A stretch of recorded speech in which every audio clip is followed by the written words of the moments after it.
মাম্মা যে কি করেছো? চলে এসছিস? হ্যাঁ। আজকে এই তোমরা সব খাবে খাবে করছো, দোকান থেকে তো আর অত ভালো আনতে পারি না। আর তোমরা মোমোর শেপ এক একটা এক এক ধরনের। দেখেছো?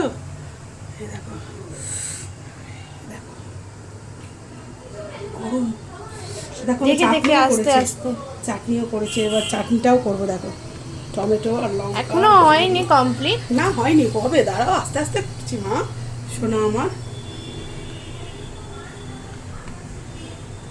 এ দেখো তো মোমোটা কেমন হয়েছে, সসটা এখনো রেডি হয়নি, আচ্ছা আচ্ছা তোমাকে একটু ট্রাই করতে হাতে দিই। করেই খাই বুঝলে, হ্যাঁ, বাঙালি খাও। তো। গরম আছে, হুম চিকেনের পুরটা ঠিকঠাক আছে, হুম, দারুণ হয়েছে। স্পাইসি ঝাল আছে। বেশ ঝালও আছে, হ্যাঁ এর সাথে সারাদিন বৃষ্টি টিষ্টিও পড়েছে, বেশ খেতে ভালোই লাগছে। হ্যাঁ, সসটা এখনো করিনি, সসটা করো, তোমাকে এটা টেস্ট করতে দিলাম। খুব সুন্দর হয়েছে। কি বলো, ভিতরে চিকেনগুলো খুব জুসি আছে, দেখি। দেখো একদম জুসি আছে, দেখেছো? হুম, খেতে খুব ভালো লাগছে।